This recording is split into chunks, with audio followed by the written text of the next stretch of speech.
Hi students, I am Dr. Bhavana. In this lecture we are going to deal about the sensory receptors and its processing. So in this sensory receptors and processing, we already have started with the eye as well as we have continued with the ear. So for those who have missed in the last class, we will deal about the topic called as ear. So here we already have discussed it plays a very important role in hearing process as well as maintenance of body posture as well as equilibrium. So body posture as well as equilibrium are very important. So this ears only will play a very important role. When it comes to sensory receptors and its processing, mainly eyes, ears, nose as well as tongue. These all are the sensory receptors. Mainly from the ear through auditory nerve, all the signals are transmitted from the ear to the brain. How it is transmitted? It is transmitted by a nerve that is called as auditory nerve. Auditory nerve. So this will carry the impulses from the ear to the brain. So this auditory nerve only, all the impulses are transmitted. And where they will reach in the brain? In the brain mainly they reach the auditory cortex of the brain. There is special thing that is present, that is associated. That is nothing but in the brain there is a cortex, a lobe that is called, that is nothing but auditory cortex. So that plays a very important role. So mainly when we start with the ear, two functions we have already discussed, that is hearing as well as maintenance of body posture. Hearing as well as maintenance of body posture.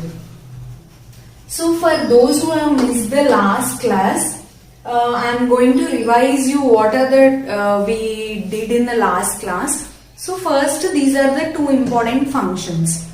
Next, when it comes to the what are the parts of an ear? There are three parts of the ear, that is outer ear, middle ear as well as inner ear. Outer, middle as well as inner ear. So mainly in the outer ear, it contributes to pinna as well as external auditory meatus. Pinna is nothing but it is the cartilaginous part that is visible to the outside. Whatever that is very cartilaginous, it is soft, bones are absent in this. So that is called as pinna. But when you go deeper and deeper into the ear, numerous bones are seen basically. So outside what is visible is nothing but the cartilaginous part. Means here bones are absent, only a soft pliable matrix. What we have discussed about cartilage. Cartilage means nothing but it is a soft pliable matrix that is associated. As well as in the cartilage numerous chondroitin and salts are present. When it comes to bones, they are very hard structures and numerous calcium is present in the bones. But when it comes to cartilage, very soft structure. So mainly outer ear, middle ear as well as inner ear. So mainly when it is associated with outer ear, it contributes to pinna as well as external auditory meatus. Next, middle ear. Middle ear means what? It contributes to three main important ear ossicles. That is nothing but malleus, incus as well as stapes. Malleus, incus as well as stapes. Next, when it comes to inner ear, innermost, it is associated with labyrinth. Labyrinth. See here, technical terms only are basically very important for you. Because anyone can answer outer ear, middle ear, inner ear. But when you come to this NEET exam pattern, here numerous scientific names are important. Primary education, everything you have done regarding this, normally you have done. What is pinna, what is external auditory meatus. But here, labyrinth, innermost cochlea, these all are the important scientific names. 2 or 3 times if you read, you can easily get into that. So basically these are the three parts of the ear. Next when we go, I'll show it in a diagram what is regarding this. So mainly in the diagram, this is pinna which is visible to you, which is visible. This is the cartilaginous part that is present. So pinna leads into a canal that is called as external auditory canal, or we call it as external auditory meatus. So external auditory canal, or we say external auditory meatus. Numerous vibrations that are produced in the air, everything will be received by the here outside pinna. Numerous vibrations that are produced, then only you can hear, or else you can't hear. Something should receive the vibrations from the air. So what is that which receives the numerous vibrations from the air? So numerous vibrations from the air are received by the pinna.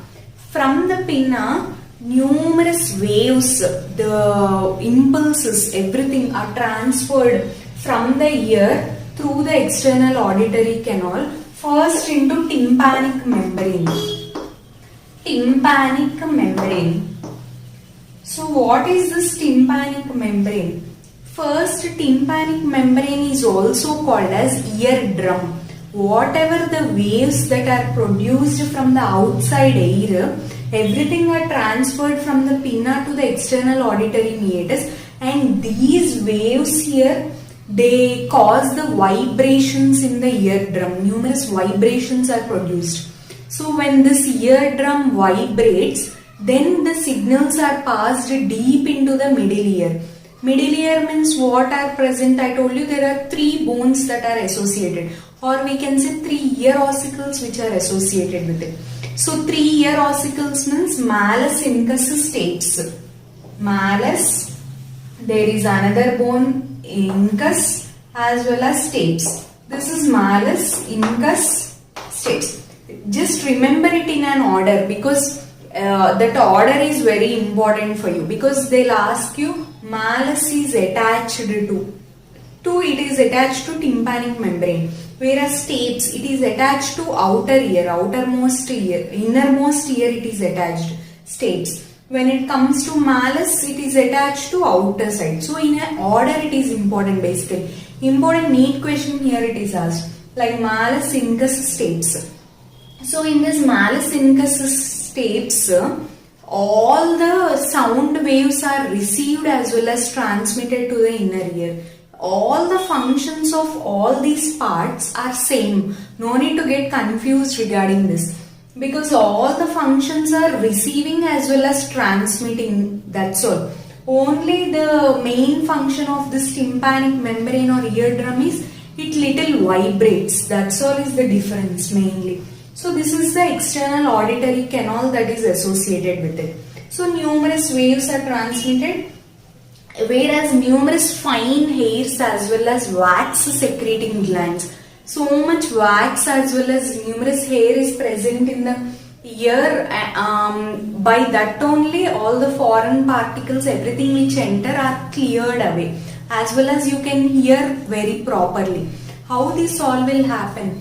It will happen by this hair as well as wax secreting glands that are present in the ear as well as this external auditory meatus. In these 2 parts, they both are present. Where are wax secreting glands as well as hairs present? Important neat question. In these both they are present. What is that? Pinna as well as external auditory meatus.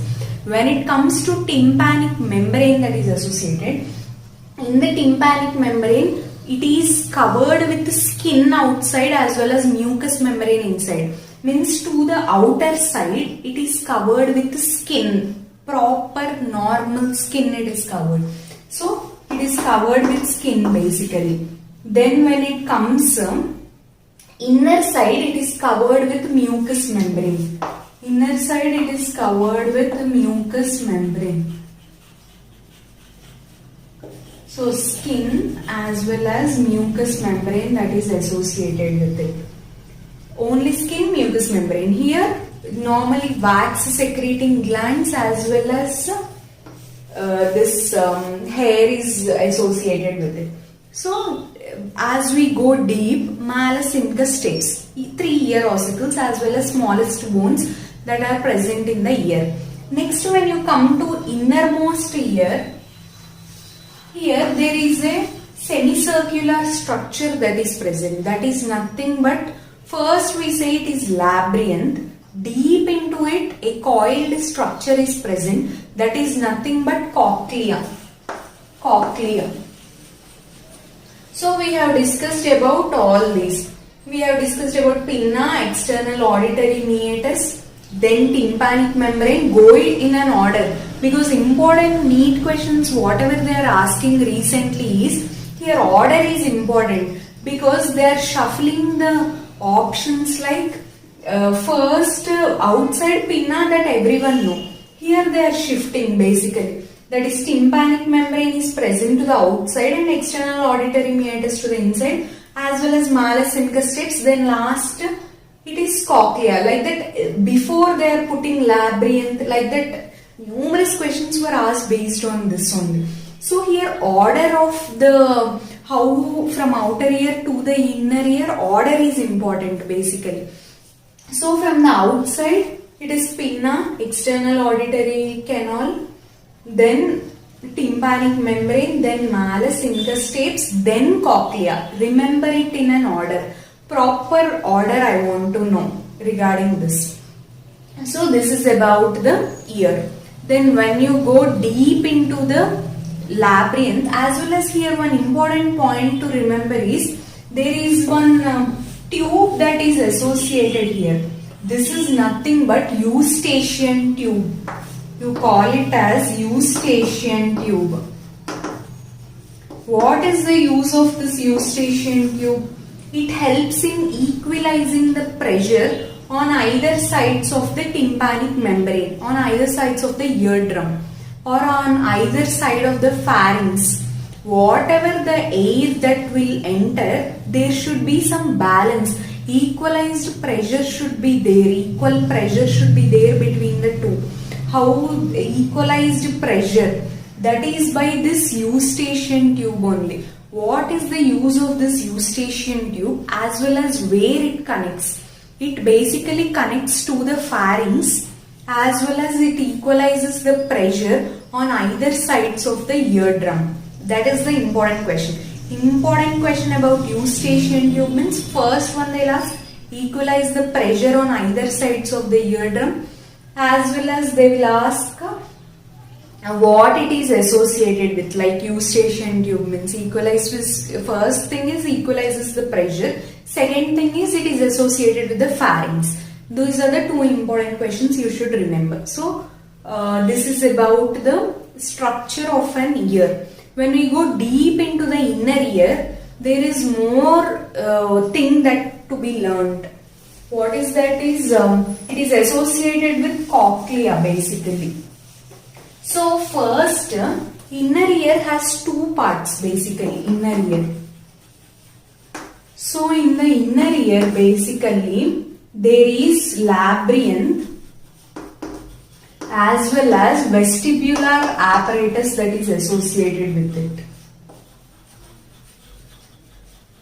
So in the labyrinth as well as vestibular apparatus that is associated with it, in the labyrinth basically a one big bony canal that is present. That is, it is divided into two parts basically.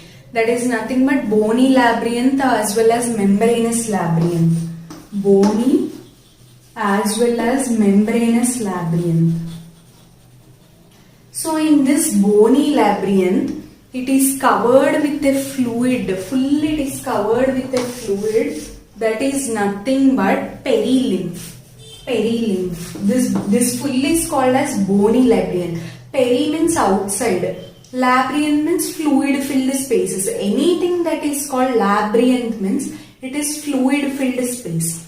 So in the bony labyrinth as well as membranous labyrinth, this bony labyrinth is filled with a fluid called, important NEET question, it is filled with a fluid that is called as perilymph. as well as this membranous labyrinth is filled with a fluid that is called as endolymph. So I told you this full is bony labyrinth. This bony labyrinth is divided into membranous labyrinth, numerous membranous labyrinth. So this membrane labyrinth is in turn covered by a lymph-like fluid that is nothing but endolymph. So perilymph, and it is divided into endolymph. So that is about that. Next, when you see about the labyrinth, when you go deep into the cochlea, what is the exact structure of the cochlea?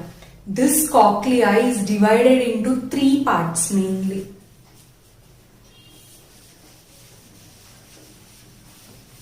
So basically this cochlea is divided into three parts. What are those three parts basically?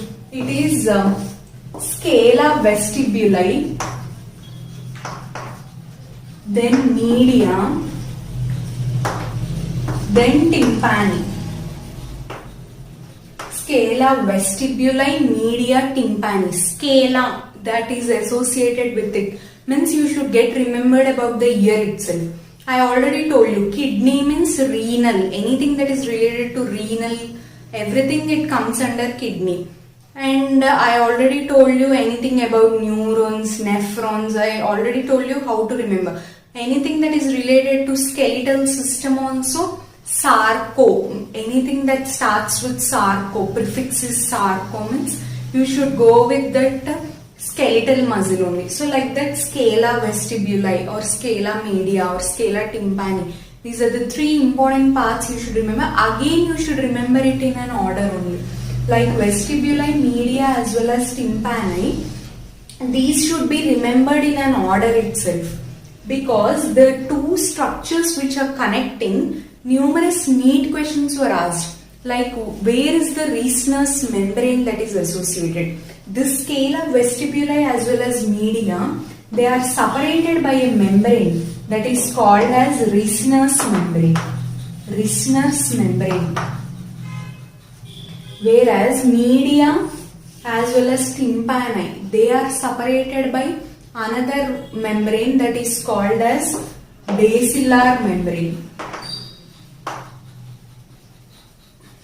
So what is this use of scala vestibuli, media, tympani, Reissner's membrane? What is all this?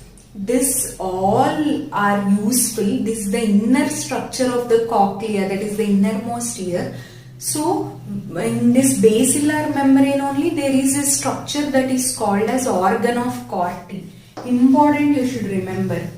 There is a structure that is called as organ of Corti. Important NEET question, where is organ of Corti present? So organ of Corti is present in a membrane that is called as basilar membrane. So in the organ of Corti, basically numerous hair cells are present. Hair cells. These hair cells are associated with it. Above these hair cells, there is a membrane that is associated with it. That is called as tectorial membrane. Here there is a membrane that is called as tectorial membrane. Simple membrane that is covered outside the organ of Corti is nothing but it is called as tectorial membrane. What is the organ of Corti means? Organ of Corti is associated with numerous hair cells. So these hair cells only press against the tectorial membrane and sound is generated. That next we will see. So this is about the basilar membrane as well as tectorial membrane that is associated. Scala media, vestibuli, tympani. Next, this organ of Corti is called as auditory receptors. Organ of Corti is called as auditory receptors. Auditory receptors that are associated with organ of Corti. So numerous hair cells are present. So this is about the scala vestibuli, media, tympani. Next, the second apparatus which we see is, I already told you in inner ear there is labyrinth, that is cochlea, as well as another apparatus that is called as vestibular apparatus. So we'll see about the vestibular apparatus. Important NEET question here you should remember is what are the organ of Corti? What is the speciality of the organ of Corti? Means numerous hair cells are associated. Above it, a tectorial membrane is present. That is the important question here you have to remember. As well as next, when we see the innermost part of the ear, that is called as another apparatus that is associated. First one I told you, labyrinth. Second one is vestibular apparatus. So in this vestibular apparatus, basically it has two structures that are called, that are nothing but semicircular canals, as well as otolith organ. Semicircular canals means numerous semicircular canals are present and they are arranged at right angles to each other. Right angles they are arranged, as well as they are arranged sometimes parallel to each other, sometimes they are arranged sometimes parallel to each other, sometimes at right angles to each other. So these semicircular canals, how they are arranged at right angles to each other. As well as there is another structure that is called as otolith. What the sensory part of otolith, it is called as saccule as well as utricle. See here, these scientific names only, basically they are important here for you to understand, because simply if I say vestibular apparatus, in those what are the structures that are present? The first structure that is associated is semicircular canals. Second one is otolith. They'll ask you what is the sensory part of the otolith. The sensory part of otolith is saccule as well as utricle. This is the sensory part that is associated with it. As well as in these semicircular canals, at the base of the canals, there is one swollen structure that is called, that is nothing but ampulla. I can't explain you properly like how you should remember this, because all these are scientific names. If you read twice or thrice only you will get. If I say like directly, you can't understand like how these questions are framed basically. So first you get used to these terms, because you all have recently passed from the 10th class. So you should first get used to the terms, that is semicircular canals as well as otolith. Then there is a swollen structure that is associated at the base of the canals, that is nothing but ampulla. So ampulla contains a projecting ridge, that is nothing but crista ampullaris.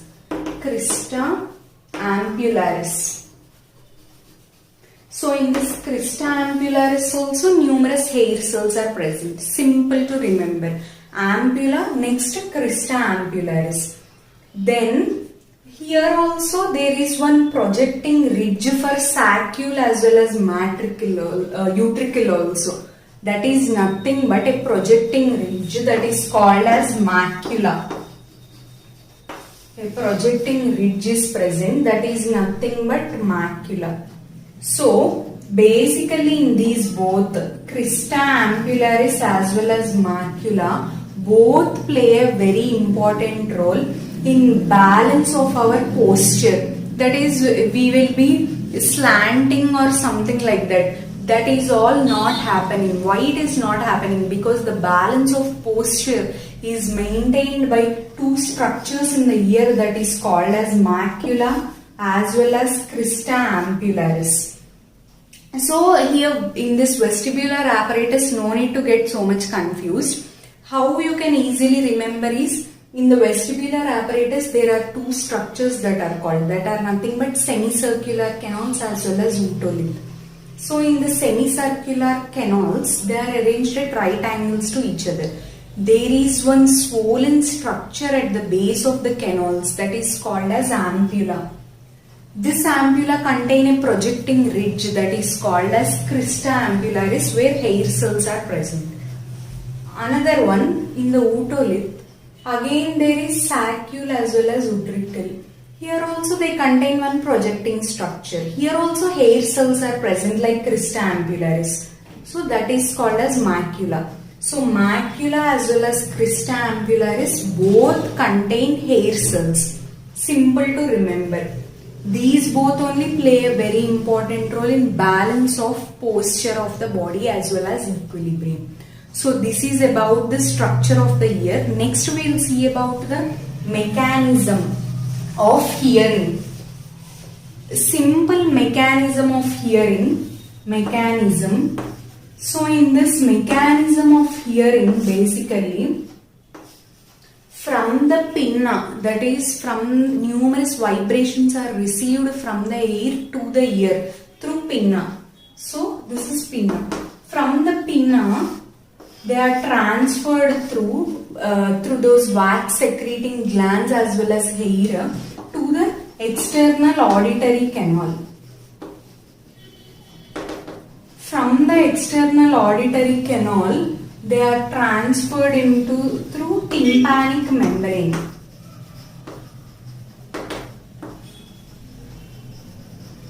So here numerous vibrations are produced. So the eardrum vibrates. Eardrum is nothing but tympanic membrane itself. So here the eardrum vibrates. Then from the eardrum, they are transferred into middle ear.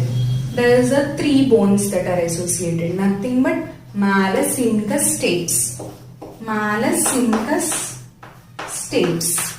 So these 3 they are associated basically. So numerous waves are transmitted. From there through the labyrinth. Labyrinth means what I told you before. It is a fluid filled space. Numerous fluid is filled in that. From there it is transferred into cochlea. In the cochlea what we have seen 3 structures, scala vestibuli, media. See, this is cochlea. So scala vestibuli, media as well as tympani.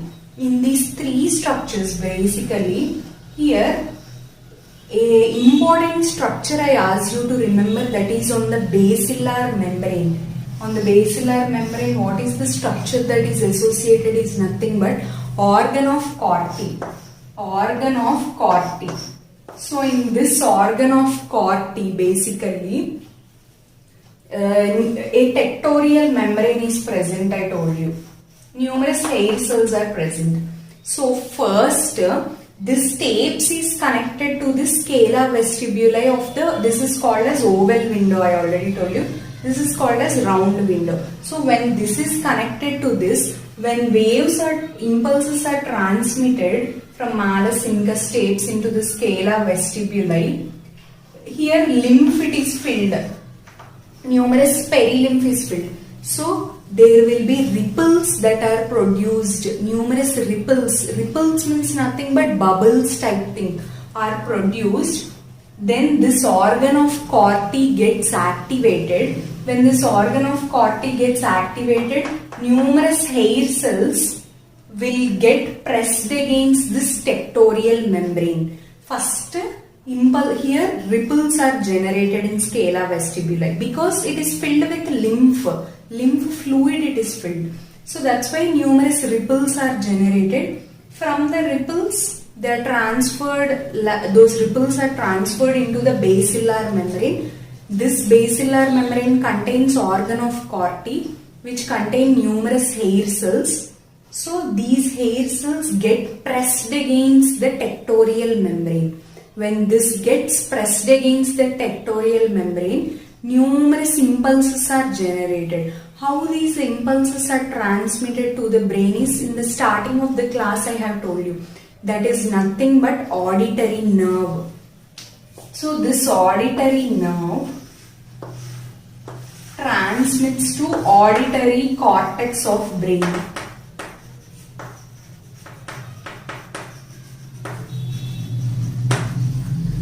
by a nerve that is nothing but auditory nerve.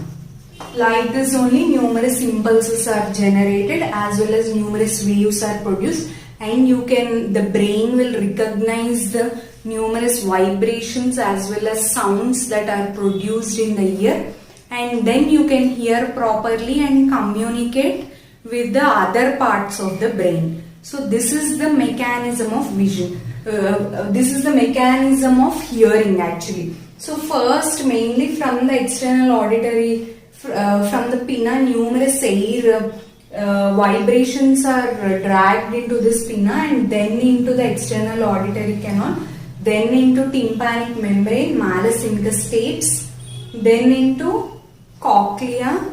From vestibuli, numerous ripples are generated into the basilar membrane. Then through tectorial membrane, the hair cells are pressed against the tectorial membrane, and from the auditory nerve they are transmitted to the auditory cortex of the brain. Simple, if you remember in an order, this is the simple mechanism of hearing which is associated with it. Then numerous impulses are generated like this. So here important neat questions which are asked are first about the parts of the ear they'll ask, then about the mechanism of hearing they'll ask, as well as the order that is important. So you all read 2 or 3 times, then you can get associated with all these very easily, and then you just solve the bits that are given in your objective textbooks. Then it will be very easy for you. But ear and eye are important topics where compulsory you will get 8 marks that are associated with the NEET.